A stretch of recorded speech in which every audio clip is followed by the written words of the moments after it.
Hey, what's going on, guys? It's Lance here, and today I want to chat with you about what you say to yourself and how it's actually keeping you overweight, depressed, and unfortunately anxious.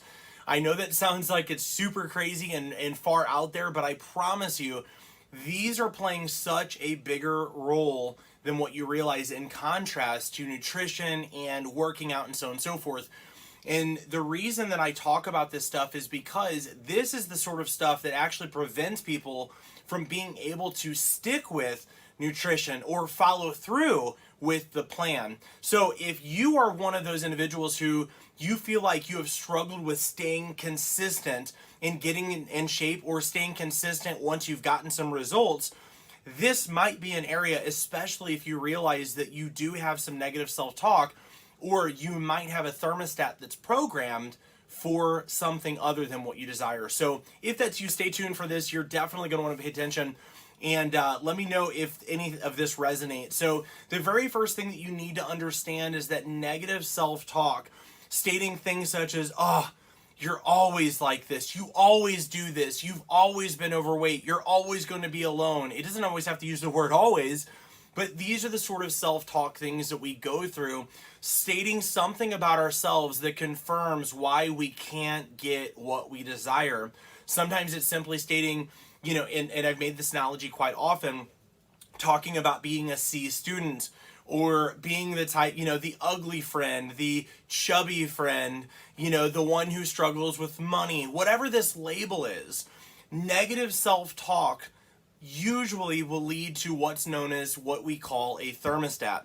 Your thermostat is the programming for what you believe to be true about yourself. And what that means is that if I believe that I am a C student, my thermostat helps me, well, it doesn't help me in this case, but the thermostat, not a temperature, not a thermometer, but a thermostat, will adjust my settings based on that belief for myself. So if I believe that I'm a C student, my thermostat will cause me to have C student habits. So here's the thing. Step one, negative self-talk leads to a thermostat or a label or a belief on who you are or what you are or what's capable or possible for you. Now, oftentimes the thermostat is usually set from repetition, from parents, from teachers, from yourself at times. Doesn't matter how it's set, but negative self-talk is one that will most certainly continue to perpetuate that same cycle that you're not enough, that you're not good enough, that you won't be enough, or whatever that scenario is that you're painting for yourself. So negative self-talk leads to a label or a thermostat.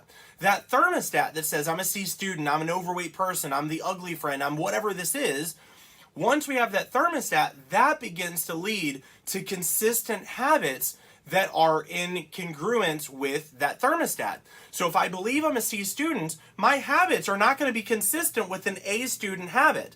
They're going to be C student habits because my thermostat is set for that. So what happens is when I start creating A student habits, that thermostat kicks on and turns up and says, you're not an A student habit, you're not an A student, why are you doing this? And it begins to kick on the heat or kick on the AC, whatever the thermostat would do. So what happens is from there is that now that we've got these habits that are consistent with this thermostat, unfortunately, when we try and do new things that align with fitness or success, we have conflicting beliefs now that actually prevent us from successfully staying the course for what we want. What I mean by this is that if you're a C student in your head, that's your thermostat setting is I'm a C student, and I start showing you how these A student habits are so much better. If I don't begin working on your mindset and helping you fix your thermostat through overcoming negative self-talk and reprogramming your thermostat, what happens is you start taking on these A student habits. And somewhere down the line, maybe 3 weeks, maybe 6 weeks, maybe even 6 months, you begin to have what we call conflicting beliefs. And what happens is these conflicting beliefs say, one of them is, I'm a C student and always will be. The other belief is, I want to be an A student and I see A student habits that I desire. Now the problem here is that when we have conflicting beliefs, the stronger belief is the one that wins. So if I have forever been utilizing and speaking self-talk to myself that says I'm a C student and only a little bit of time that says that I'm capable of reaching A student habits, obviously the one that is stronger and deeper in my subconscious is the fact that I am a C student. So this is where we begin to perpetuate over and over that which we do not want based on what we're speaking about ourselves. So the facts are is that if you desire to do something different than what the outcomes you've been getting, you must not only change what habits you have, you must change the internal and work on what you're speaking to yourself, what thoughts go in here, and which thoughts you allow to stay in here. Because those things are going to solidify that thermostat cannot be broken.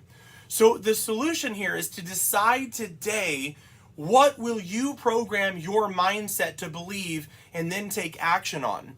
So it starts with this. If you have a notion that you want to be in better shape because you know that you'll have more confidence, less health issues, more vitality, a better relationship, maybe even better job opportunities or business, but you also have a belief that says that you are, let's say, somebody who's always been overweight.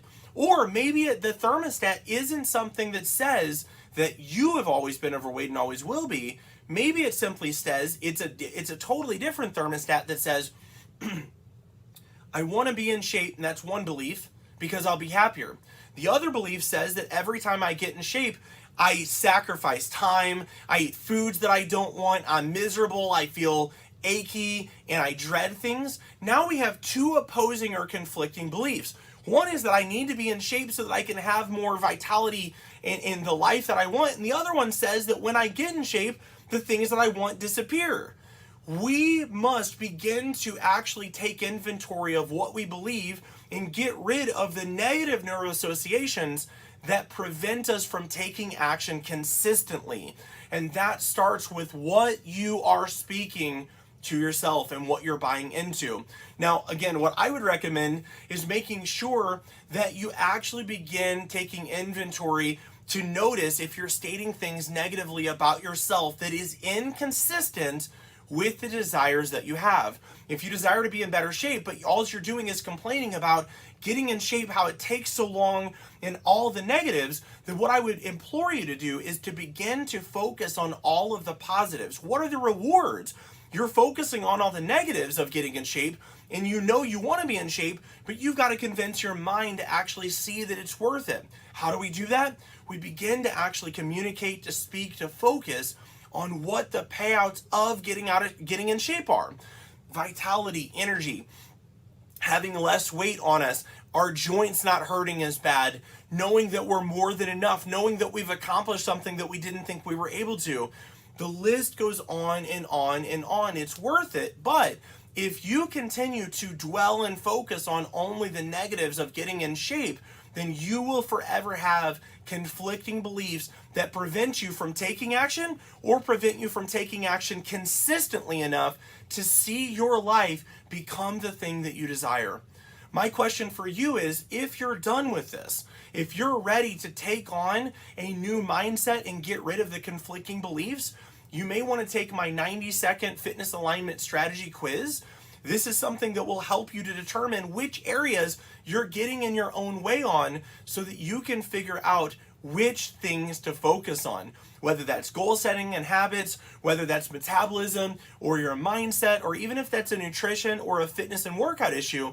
The quiz is going to help you to identify which of those areas to focus on first so you can get out of your own way and start getting results. If you want to take that, the quiz is at lancecronecoaching.com/quiz, or you can see the link as well in the comments, or just drop me a comment below and I'll send you the link as well. So if you feel like this resonates, if this is you, if you've been where I've been, where you've got conflicting beliefs and it started from what you say about yourself or what your parents said about you, and then that continued and perpetuated, let me know in the comments below if this resonated.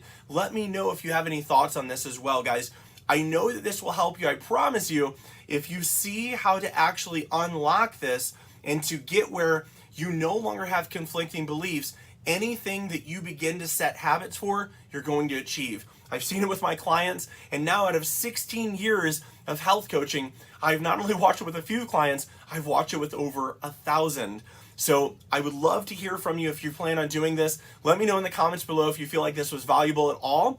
And if you feel so inclined, if you feel bold enough, comment below which one of the conflicting beliefs you are going to start working on today. One I will give you just so that you can kind of hear. One that I had before was the belief that if I get into better shape, because at the time I was skinny fat, didn't have much muscle, felt like I was invisible, I convinced myself that if I got into shape where I had more muscle and I was lean, then all of my problems would somehow go away. Now, that wasn't the case, but I convinced myself that doing this would lead to the greater level of confidence than I've ever known. But in order to start taking action, I had to get over the notion that getting in shape was a drag that you never get over, and you got to eat all the crappy foods you don't like and spend tons of energy in a gym. What I realized was that it actually only took about 90 to 100 minutes a week. I only work out 3 times a week for about 30 to 35 minutes a week, or 30 to 35 minutes a day, and I got really good results, and I didn't start needing to actually utilize more until I reached my, we'll say, pinnacle at the time, and then I went higher. Once I got rid of the belief that it was a chore to get in shape, I was able to do it. And hey, guess what? 23 years later, I'm still doing it. It's not because I'm disciplined. It's because I work on this right here on a regular basis. So that's it, guys. I really hope that this helps you. Let me know in the comments below if any of this resonated, and let me know if you feel so bold